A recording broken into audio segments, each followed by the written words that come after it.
Sorry. Can you hear us now? I'm so sorry about that. Wow, setting like that all day long.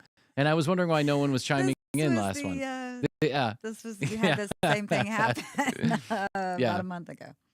Okay, so if you're listening to this on the podcast version, sorry, we had to stop because people are telling us they can't hear us on the stream. But, leave it up to Bryan not to check that setting in weeks and then wondering why no one's coming to see the commercial break streaming. They're just leaving immediately. Okay, great. Thank you very much. I appreciate it. They say they can hear us now. Thank you so much. So I was talking about trunk punks or these rail riders, the kids, like not the older folks, not the older gentlemen and ladies who do this, but the trunk punks, the teenagers, the 20-somethings. You see them around town sometimes. Yeah, no, they're down in like Little Five. Yeah, they're down in Little Five. They're off of Howell Mill where the big train yards are. And they're in a lot of them in New Orleans. That seems to be like a home base for them. Yeah, and these are real rough and tumble kind of people. I would imagine that addiction and alcoholism goes right hand in hand with this. I've seen, they kind of have like that bag-o beer kind of thing going on. And, I am fascinated by this world. But having hung out at times with trunk punks, like at a party or a bar, like Northside Tavern, I was hanging out with some trunk punks one time. They stole my friend's purse. Oh. Yeah. There were trunk punks at a party one time that I was there, and they like stole a bottle of like Vicodin somebody had, right? Or it was assumed that they did. No, I don't think anyone saw it. But, they're just trying to get by, I guess is the right word. But it's to make a conscious decision to go sit in jump trains. That's just, it's ballsy. It takes a lot of balls. I can appreciate it. I'm an adrenaline junkie. I do like adrenaline, but not like that. No, Krissy, no. I'm also a Holiday Inn junkie. You know what I'm saying? I'm a Marriott by Courtyard junkie. I like to have a clean shower and a warm cup of tea at night. I don't mean to sound, grandfatherly. Yeah, I don't want to sound too pompous here, but I don't have any interest in spending weeks on a rail just not knowing where I'm going. No. And I mean, some of these guys do. Like this guy that I'm following, he knows exactly which train he's getting on. He knows where it's going. He knows where it's stopping. He knows how to get off and get on. But he's always worried about the next cop or bull. I was going to say, you're kind of running from that. Yeah, and once you get busted, apparently they put you in like a database, and then they're always looking for you. Yeah, and the whole train system, too, is like its own entity. It's different from like the government. Well, the government doesn't own any of those lines. Right. It's all owned by either like a co-op of all the the BNSF and all the other, whatever they call it. I don't know all the names of the rails, but Norfolk Southern. That's right, Norfolk Southern, which has a huge presence here in Atlanta, by the way. They have a big building downtown. But all those rails are owned privately for the most part. And then the government, in tandem with the private entities, is allowed to use the rails for certain purposes. Of course, some of the rails are just commuter rails, but very few of them are. It's not like Europe where they have separate commuter lines and freight lines and all this other stuff. Here, they're all shared by all the lines are shared. And so, I don't think I really want to spend my entire life running from the cops or the bulls. I don't think I want to spend my entire life dirty and sweaty. I don't think I want to worry about the next rain. I don't think I want to have to... Or an amputated arm. Or people seeing me, pissing out the side while I'm... There's Bryan. There's Bryan's dick. Pissing as he goes through town. One time I saw... We were in Vinings, and we were stopped at the train light there that goes right in between the middle of town. The perfect place to put a little community there. We were there. I lived right behind the rail. And so sometimes we would get drunk or high, and we would go sit by the tracks. Like we're talking where that TV is, kind of where the tracks are. Okay. We would go sit that close and just let the trains just barrel by. Yeah. Which is incredibly dumb. I know. I mean, incredibly dumb. But, I was young and I wasn't thinking of it. But one time we were stopped at the light in a car, and the train was going. They usually go by very fast through that area, but this time it was going kind of slowish. And we saw some guy was just pissing out the side as he was flying by. And I was like, wow, go, dude. There's Johnny. Hey, it's a trunk punk. Hey, Johnny. Where's your dog? And they have dogs. They always have a dog. They always have a fucking dog. Yep. All the trunk bunks have a dog. And I always wonder, do the dogs go on there? I guess they do. They must. I don't know. Or do they leave them and come back later? I don't know. Did they just pick up the dog along the way? It's always there's like a lot of panhandlers down in downtown Atlanta too. It's interesting that, there's a bad homeless crisis here in the United States of America. And I don't want to diminish being homeless, not to be dehomed or not have a home. That's a terrible feeling. I know. I lived under a porch one time for a period of time. It's not a good feeling. It really isn't. It's a feeling of great instability, uncertainty, and anxiety. But I wonder sometimes, like in New York, there's like a particular panhandler that is always outside of the Starbucks. Yeah. And I bought him a meal one time, right? And then I noticed that his shoes were nicer and more expensive than mine. They were like real deal Air Jordans, right? And they were shiny. And I thought to myself, where is that dude shining up those Air Jordans? And how did he get them? You know what I'm saying? And then sometimes the guys are like, they're dressed like head to toe in Banana Republic. And I'm like, where did you get those? I don't even dress head to toe in Banana Republic. I'm in Primark. How did you get that? Yeah. So, no, sometimes you gotta wonder. You do. And listen, either way, it's a tough way to live, right? But it must be, I'm sure that there are some people who take advantage of other people's kindness. Sometimes I'll see like a whole family of people sitting outside, I need to feed my baby, right? And I just get a little suspicious when you have a baby Bjorn and then you're like, I need to feed my family. But I will say this, if you need to feed your family, then nothing is above feeding your family. There is no pride that goes above feeding your family. And I would have done it had I had to too. I almost did it. I think I did do it for a while, actually. I was just panhandling in my own way. I was just picking up the phone and panhandling. Sure, I'll pay 800% interest on that. No problem. Can I feed my family? Okay, great. All right, let's take a short break and we'll be back to talk about Bryan's misspent youth. Even more. Yeah, that's what everyone wants to hear. Now that you can hear us, we'll be back.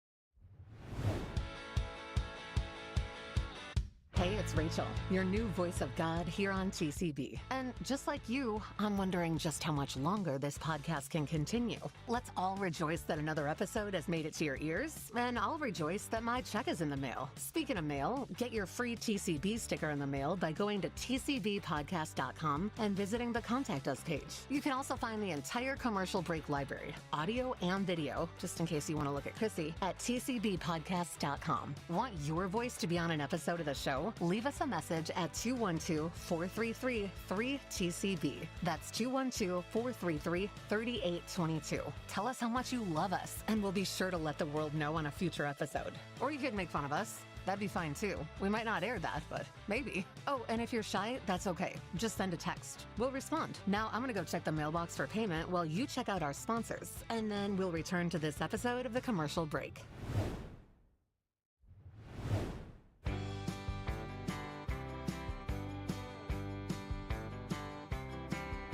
I walked in the door to grab a latte. I paid $10, heard Ariana Grande. But then I saw him and his big dog.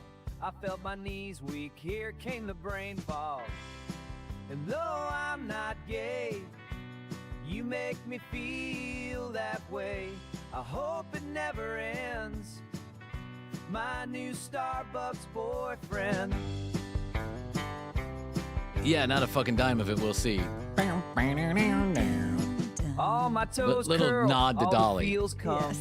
My world of gold, you are my shining sun. We love to talk sports and swim in pools. You like the patio, I like the bar stools. And we spill tea and we throw shade. The other tables might think we're gay. I don't really care, I hope it never ends. You're my best Starbucks boyfriend. Great song. Great song. Written and produced by Bryan Green. But not sung by Bryan Green. It's AI. I'm sorry, I had to do it. Listen, you get a band to go sing these songs. First of all, no one says yes. And second of all, I wouldn't have the money to pay them anyway. All right, so Still going a little bit. yeah, I know. I hear you. I just got I got it on the background just a little bit. What kind of toilet paper do you use over there at the house? What are you squeezing? Charmin. Absolutely. Charmin's the best. Only way to go. That's the only way to go. Listen, we travel with it. You do? Yeah. I mean, 9 times out of 10, they're not using the best stuff. No. And there's 2 things you don't want to skimp on. Toilet papers and paper towels. Those 2 things you don't want to skimp on. You just don't, because it's not worth it. Like, go get Bounty and then go get Walmart brand whatever the shit. Yep. And tell me how many more paper towels you're using to get the job done of one Bounty, because they make good paper towels. As does Charmin, makes the best toilet paper. My opinion. I agree with you. It's something that we use here at the house, and wet wipes and all that other stuff. Yep, dude wipes. Yeah, dude wipes. Well, we use I think we actually use the Charmin wipes. Okay. But, same thing, same premise. Dude wipe, flushable, biodegradable wipes. The price of Charmin is about to almost double because of Trump's tariff war with Canada. And I cannot for the fucking life of me understand why we are tariffing the shit out of our best friends. Yeah. What in the world is fucking going on? And we're going to name Lake Ontario Lake Trump now? Lake of America. Lake of America. Give me a fucking break. How did that work out with the Gulf of America? Yeah. It's back to Gulf of Mexico, by the way, I noticed. So there you go. I guess we didn't change that name. Canada's just the latest thing. Canada is the latest and greatest distraction, is what it is. And the latest, greatest distraction is just another ruse to fucking pump the ego of one certain man and try and, the markets have not reacted to the tariffs like a lot of people expected the markets to react to the tariffs. They've stayed relatively calm during all of this. But the cost of everything that we have to pay for, not the stockbrokers, the hedge funds, or the multi-billionaires that are, trading fractions of a stock at milliseconds, to make billions of dollars, all that shit is just fine. If you're a billionaire in this country, you're doing just well. But the rest of us are having to pay twice as fucking much to wipe our asses because this dude has a hard-on or doesn't have a hard-on. He's got a softie for whatever, because someone hurt his little boo-boo, like his little ping-pang. I'm so fucking over it. Stop it. Stop it. I rooted for you. I didn't vote for you, but I rooted for you to succeed. Yeah, and now you have failed in every fucking way imaginable, and you continue to fail. Stop it. Stop it. I mean, it just looks like he's just a child. He is a child. I mean, it doesn't look like he's a child. Yeah. He is a sick egomaniac who cannot stop his little feelings from being hurt by everything and everybody, and he lashes out in ways that hurt everybody else around him with no empathology whatsoever. I just made that word up. No empathology whatsoever for anyone else that gets hurt. And it's absolutely killing this country. And I guarantee the chickens are going to come home to roost at one point, and we are going to be in a fucking shit world of hurt.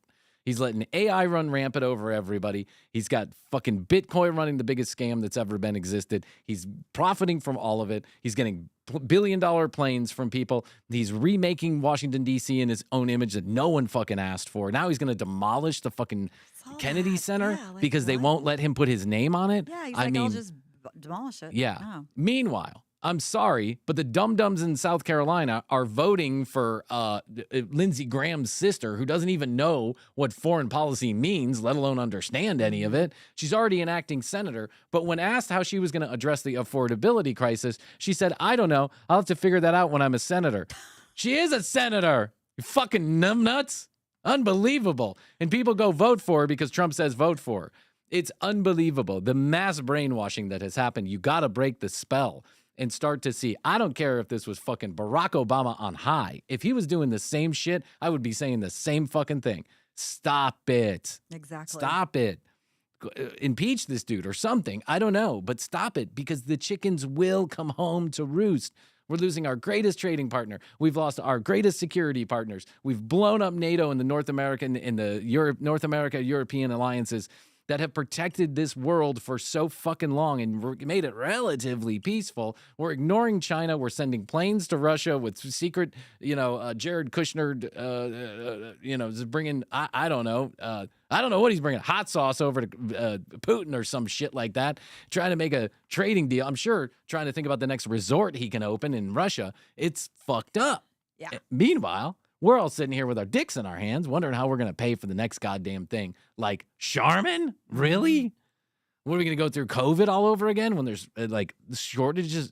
Canada's not fucking around. You know what? You picked a fight with the wrong person because Canada is our second biggest trading partner outside of China. And they have said, fuck you. Yeah, and the people are behind it, too. They said, we're ready for the pain. We're ready for the pain. We'll make the sacrifice. Americans are not like that. We're a bunch of selfish children. And we're like, no, don't do that. Please. Yeah. Please, Hammer, don't hurt me. And I'm telling you what, the Canadians have a lot more balls than we do, and they're going to stick this through. And Trump is going to be sorely disappointed. Taco Trump is going to have to change direction yet again. And you still got a war in the Middle East that no one seems to be able to solve. And now they're charging $1 million per freight liner that goes, per ship that goes through there. It's a big fucking hot mess. Yeah, the whole it is a goddamn mess. world. And it's all because of one human being and the sycophants around him who refuse to tell him otherwise or do tell him otherwise. And he just fucking ignores them. Meanwhile, Natalie Harp's washing his dirty ass 24 hours a day, telling him all the conspiracy theories that make his little, head feel a little bit bigger. Stop it. It's got to stop. This has got to stop. This is insanity. It literally is the definition of insanity. Yeah. And then we're making nice with North Korea while we're pulling out of South Korea's security. What?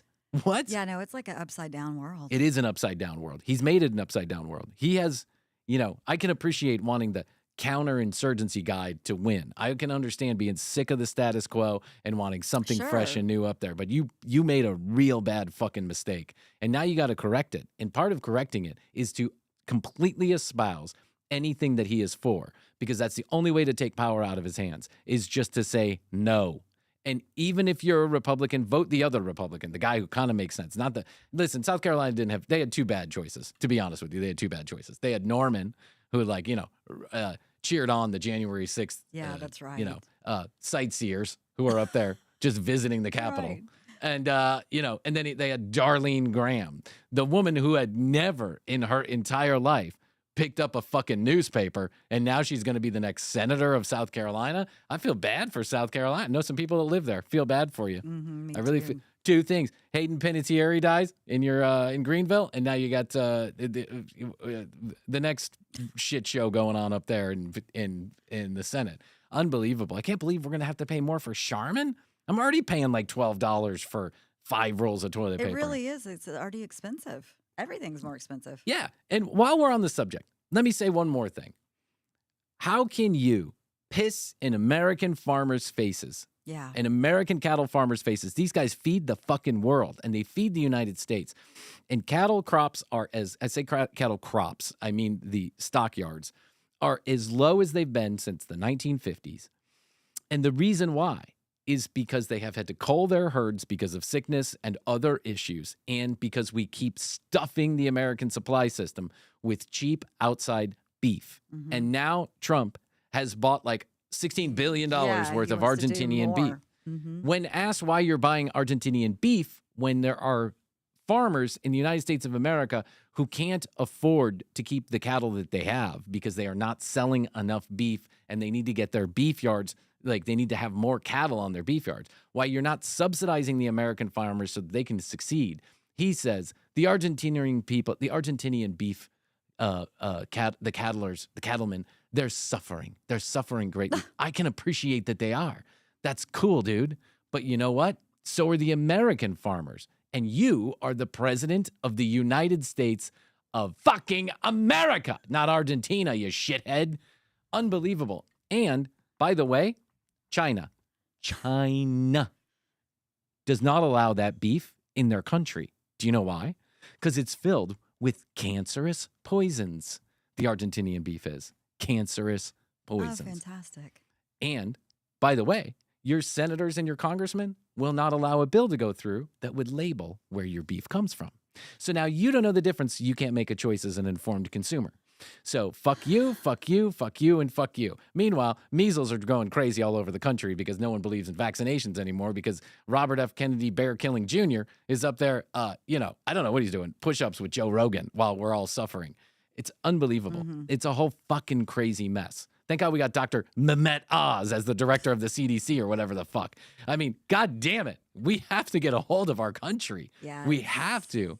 I love this country. I want it to be strong and healthy for my children. And I just see it going to shit. I really do. And it is largely because of one man right now. I can agree that everything that led up to this, everyone has made mistakes. We all do. We made mistakes, and nothing was getting done even before Trump was around. I get it. I understand. Then let's put people... Yeah, you wanted to shake up? Yeah, okay. Shake it up in a good way. Can we stop with all the foolishness? Please, for the fucking love of Christ. Okay. You got that out? I did. Okay, I feel good. I feel better. You feel better? I feel better.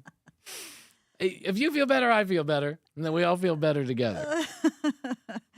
Yeah, no, you just brought up everything I've been reading about. Yeah, I mean, I could go on and on and on. I honestly could. I could go on and on because the truth is that there is a lot to be concerned about. And I think that's kind of the point with the Trump administration is throw everything at you and distract from what's really going on, which is the absolute thievery of every single industry. Every single penny that they can take, they're taking. That's it.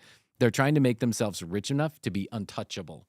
Rich enough and powerful enough to be untouchable. And that's the scariest part about this all. The scariest part about this all is none of these people will see consequences. They will not, because they are too rich now. They're too rich. They're just going to get away with it. They always do. They always will.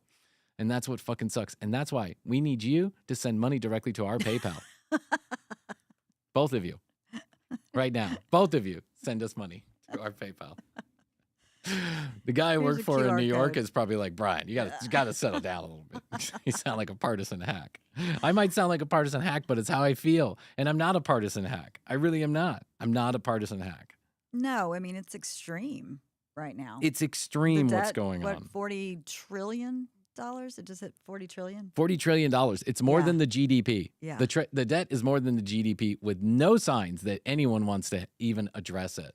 I was reading an interesting statistic, and economy is a science, but it's also an art. It can be subjective in some ways, even though you think it's numbers. It can't be. It can be, and lots of people can interpret that in different ways. Just look at JFK Jr. RFK Jr. Excuse me.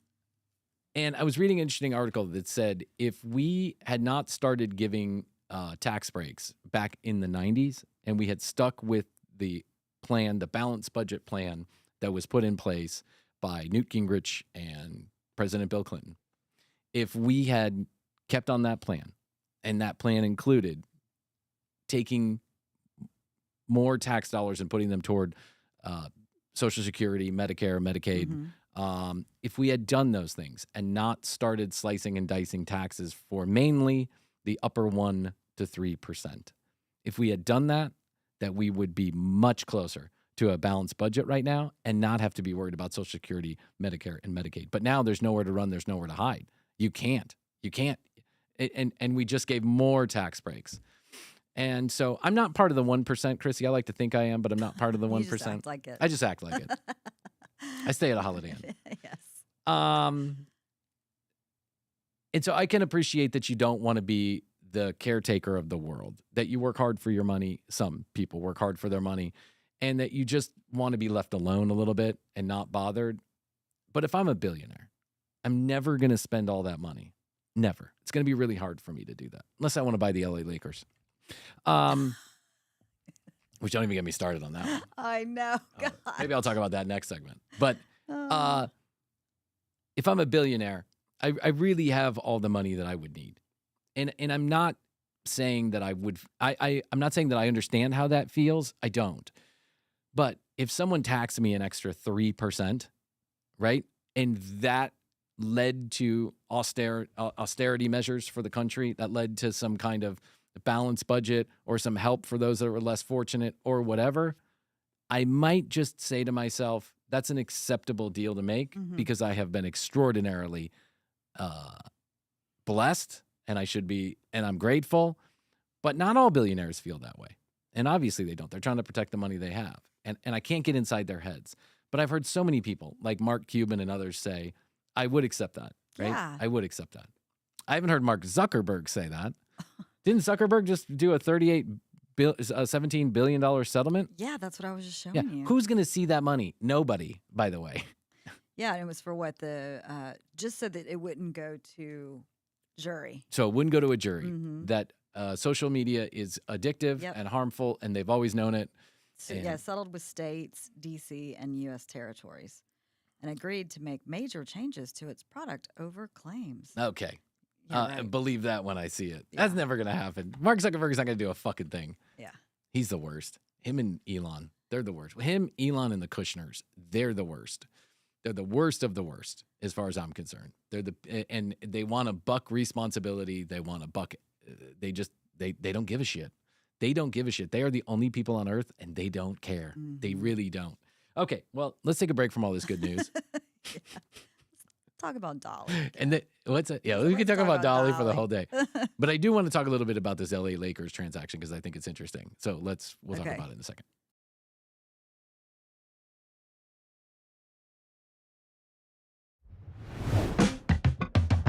Let me do something Bryan has never done.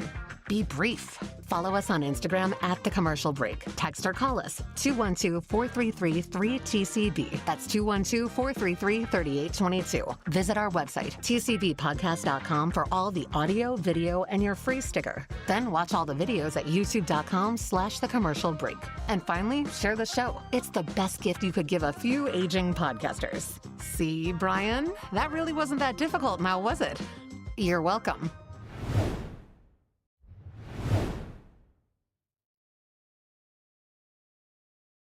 Best to you, best to you, best to you, best to you.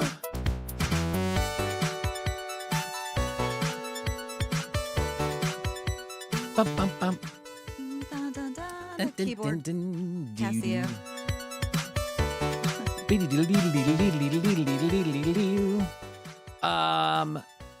So this guy owns the LA Lakers. He bought it about a year and a half ago. He bought the LA Lakers for $10 billion. He also happens to be the CEO and majority owner or co-owner or whatever of a couple of insurance companies. So you're giving this guy your premiums for your insurance, for your car insurance, your health insurance, all that other stuff. And that money is supposed to be done. You can do the insurance companies are allowed to do certain things with it. They can invest it. They can make hedge funds with it. They can give it to family offices. They can do a bunch of stuff with that money. But what you're not supposed to do is you're not supposed to loan that money back to yourself or related entities without letting your shareholders know. And you're not supposed to lend a certain amount more than is allowed unless you talk to the FCC or whatever. Not the FCC, the SEC. But this guy, he used $10 billion. He loaned himself $10 billion to buy the Lakers. Must be nice. It must be nice to take my insurance premiums that you'll deny me when I need actual care. True. To take my insurance premiums and then put that back into your own personal purchase of the LA Lakers, the storied basketball team. And just 1 year later, the LA Lakers is now worth apparently $12.5 billion. Because the former CEO of Disney, Bob Iger, and Jack Kushner, or Joe Kushner, or Jeff Kushner, or whatever the fuck his name is, the other Kushner, not Jared, are going to purchase for $12.5 billion the Lakers. Now, riddle me this. By all accounts, Bob Iger is not worth more than $600 million. A lot of money, no doubt, but it's not $12.5 billion. By all accounts, the Kushner brother is only worth about $5 billion. Only. Still, not a bad day. Not a bad day's pay, but only $5.5 billion by my math. 5.6. But carry the 1, 3. Yeah, 5.6. How did they get the $12.5 billion? Well, they have to borrow it. They've got to borrow it, and I can guarantee they're not borrowing their own money. They're probably putting very little of their own money in there. They're borrowing that money. Where are they going to borrow it from? Places like other insurance companies and hedge funds and all that other stuff. Money that is probably should not be used to buy the fucking Lakers. And that is for goddamn sure. What in the good fuck is going on? Yeah, again, bizarro world. It's bizarro world. I mean, well, you got the other guy, the 49ers guy, the trailer park in I was just about to say, Ohio. He is getting What blowjobs the fuck? in a trailer park in Ohio. Yeah. The owner of the San Francisco 49ers was caught in a trailer park in Ohio. Oh, he responded to an ad He responded that to the an ad. police had set up. Yes. Probably high on crystal meth because, I'm sure all of these guys have some bad drug addiction or alcohol addiction. What else do you do with all that time and all that money? I would do that too. I'd be high as a kite on, ketamine and whatever. And he responds to an ad. And then he goes to the trailer park and he shows up and it's an undercover officer who arrests him for solicitation of prostitution. And then the 49ers head of security pays out of his personal pocket $1,500 to get him out of jail and to pay the fine with this drop to disorderly conduct after some period of time. And he has to spend 2 days in jail, which he already spent 1. So he's just got to spend 1 more day in jail. The owner of the 49ers. The same thing happened with that guy from the Patriots. Mm-hmm. Why can't you afford a really expensive call girl? Why can't you do that? Probably because they fear the call girl would extort them, knowing they ran in highfalutin circles. But also, why are you in a trailer park in Ohio when you own the San Francisco 49ers? Well, I guess he had some ties to Ohio. He has like a house there. Yeah, him and J.D. Vance. They're both Ohio boys. This is the craziest shit I've ever heard. I know. I cannot believe $150? $150. He's a billionaire too. I've paid more from the OK massage place down the street, whatever's called Happy Massage. I really have. That's crazy. He's a billionaire. These guys. Yeah. These guys, they have no fucking common sense. I don't get it. These, high-flying, executive types that own all these sports teams, they all seem to be kind of bereft and corrupt. I mean, I guess that's just the way it is. Yeah. Mm-hmm. Speaking of ketamine, I wanted to address something because we actually did get a message about this. And so I'll address this. I didn't want to have to address it, but I'm going to address it. I almost don't want to call attention to it, but I think it's important that we do since it's been a part of the show. Yeah. And you and I were going back and forth the other day. Yeah, God. I got a message from Krissy the other day. She sent me an article about Reggie Watts. Yeah. And how Reggie Watts had been taken out of the Comedy Bang Bang ecosystem and how festivals were canceling Reggie's appearances. Why is that? Rolling Stones did a rather long expose on Reggie and his past relationships with women and some friends, and his cavalier attitude, according to some people, regarding drugs, mainly disassociatives and psychedelics. Those of you who've been listening to the commercial break will know that Reggie is a friend of the show, that he's been on a number of times, that we had these conversations with him, that we actually took Magic Mind or whatever the fuck it was. Kratom. Yeah, the Kratom drink. He sent us a bunch of Kratom drinks, and we drank it while we were interviewing him. That was by our own choice. He did not encourage us to do that. He just said, if you want to do it, I'll send some to you. I'll have the guy send some to you. The guy did. Reading the article, it's hard to get through. I'm not best friends with Reggie. I'm not good friends with Reggie. I'm friendly with Reggie, I would say, is probably the best way to put it. And I was also friendly with his girlfriend, Catherine, Kat, as he called her. And we first interviewed Reggie when he first met Kat. And he was clearly smitten with her. Oh, yeah. And the next time we talked to him, she was living with him. And clearly the relationship had stepped up to another level. They were talking of love. Her, yeah. Yeah, we talked to her. I talked to her on email, on text message. Catherine was an extraordinarily lovely human being, and all the interactions that I had with him, you can go back and listen to our episode with her and him. She seems like a very lovely human being. She seemed like a very lovely human being. She's no longer around because she killed herself. She went down to Peru, and she got medication that is readily available at pharmacies there, euthanasia medicine. And she euthanized herself with another person that she met on a chat room that discusses this type of stuff. Some people in her orbit, according to Rolling Stone, some people in her orbit, including her sister, believe that Reggie pushed Catherine, encouraged Catherine to do large amounts of ketamine and psychedelics, and that when he did that, he caused her to have a mental breakdown. And when that mental breakdown happened, that Reggie was less than empathetic, or at least in the way they wanted him to be empathetic, to what was going on. And that breakup, and then they broke up, and that breakup led to her undoing. I don't know. I wasn't there. And I'm not going to speculate. And I'm not protecting a friend or someone that we're friendly with. I don't know. I would like to think the best of Reggie, but I don't know him well enough to know anything different. And yeah, I mean, we always had a good time with him on, doing the interviews and chatting with him. But yeah, we didn't know him. We didn't know him like super duper well. And so I don't want to claim to have any insider knowledge of anything. I don't. And there's no criminal No. investigation going on. This was just a Rolling Stone deep dive. Yeah, this was just an expose. It was essentially, we heard some things and we put some pieces of the puzzle together. And there are a lot of people in his orbit and her orbit that feel that he is not being as responsible as he could with his promotion and use and sharing of these substances. So I will say this, okay? In those episodes, we talk about this stuff, and I talk about my own experiences with psychedelics. He talks about his own experiences with psychedelics. We share in stories. We laugh about it. I am in no way encouraging anybody to do psychedelic. I have never encouraged anybody to do ayahuasca, DMT, any of that stuff. As a matter of fact, I've had the opposite, I think, reaction, and that is that these should not be used in any kind of cavalier fashion. They're very strong. They're very heavy. Not just at like a party on a Saturday night. No, not on a party on a Saturday night. You shouldn't be taking this from strangers. You should prepare. You should know what you're getting yourself into if that's the choice that you make. And you should absolutely understand that if you are in any kind of unsettled mental state, you should not be doing disassociatives or psychedelics at all, period, end of sentence, because it can unglue whatever is left and glued, if you know what I'm saying. I think that it's easy to cast dispersions.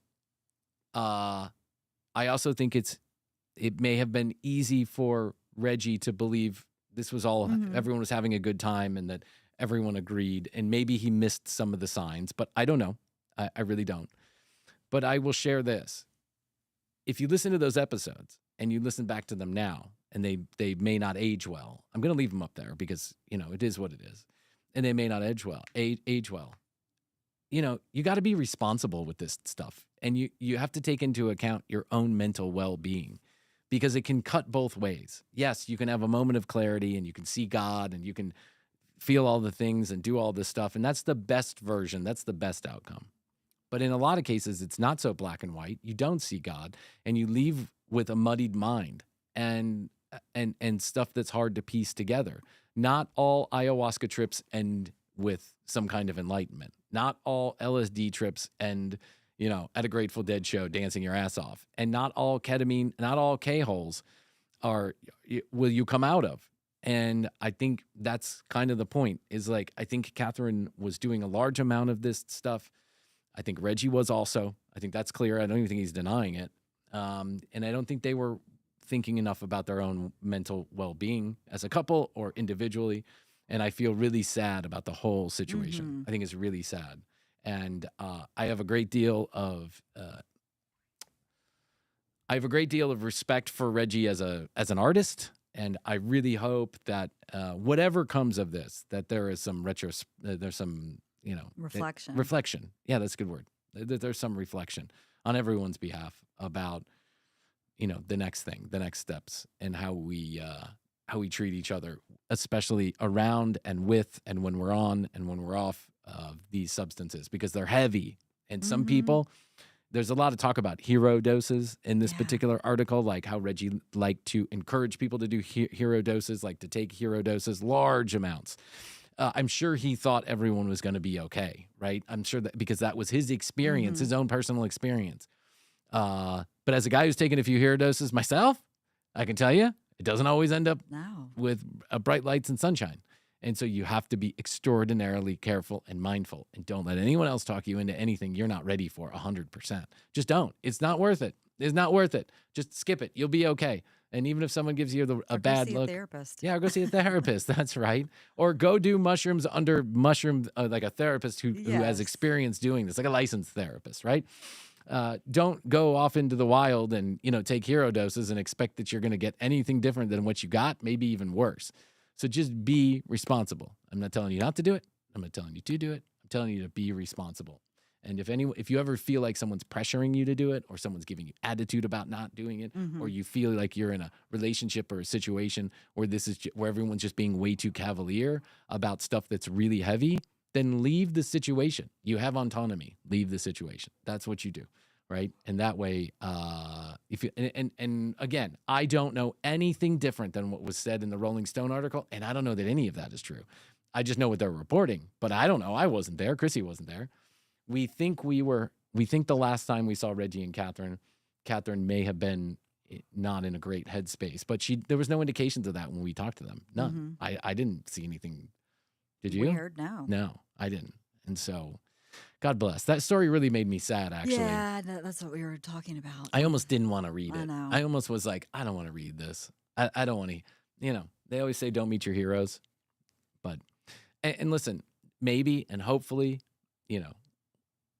someday Reggie will come back on and we can have a transparent conversation about some of this stuff. I'm sure a lot of this is heavy for him too. Yeah, exactly. Yeah, you don't date someone and love someone and all that other stuff, and then some tragic end happens, and then everything's fine. And even though I think he's reacted to it online in a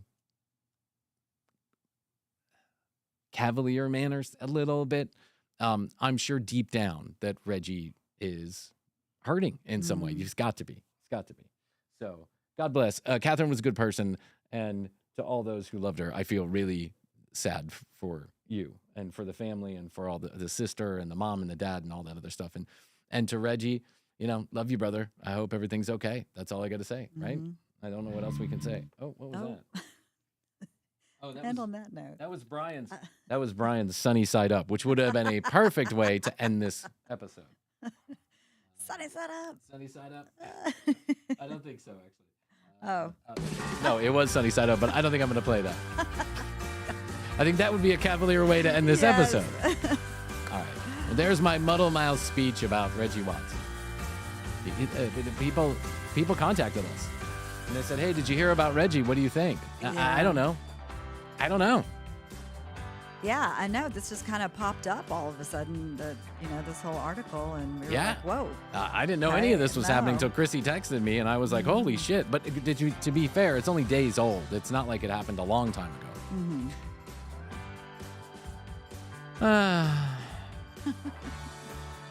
What are we going to do? What are we going to do?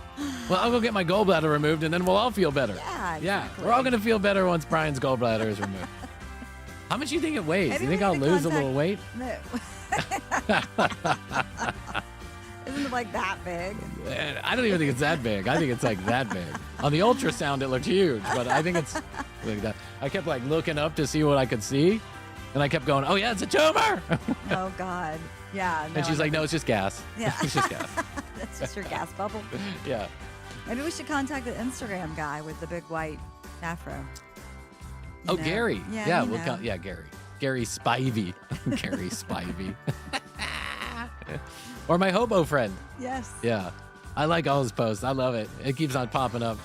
He's got some adventures going on, man. He's jumping on and off trains. He's running away from bulls. He's in the Walmart getting water. He loves it. He loves it. Maybe that's what I'll do. Yeah, go hop some trains. Yeah. Maybe I'll leave the kids here.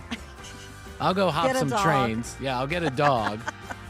A dog that I leave at certain stops and then pick back up when I come back that way because I don't know which train I'm on. Oh, look, I'm back in New Orleans randomly after 700 hours on the back of this train. Guess I got to empty my shit bucket. Yeah. I mean, yeah, what do you have to do if you go number 2? I don't know. I haven't seen that part on Instagram yet. I'll let you know. That. Yeah, I'll let you know when we get to the number 2 part.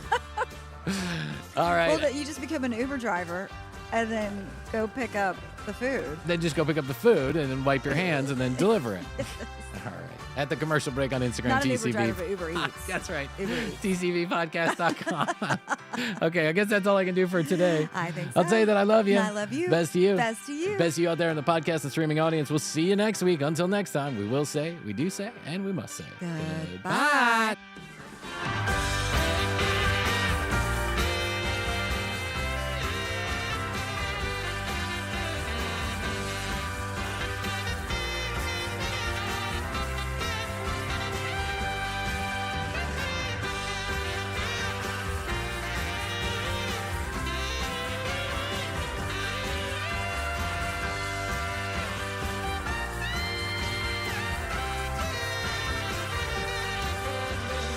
Still 30 in the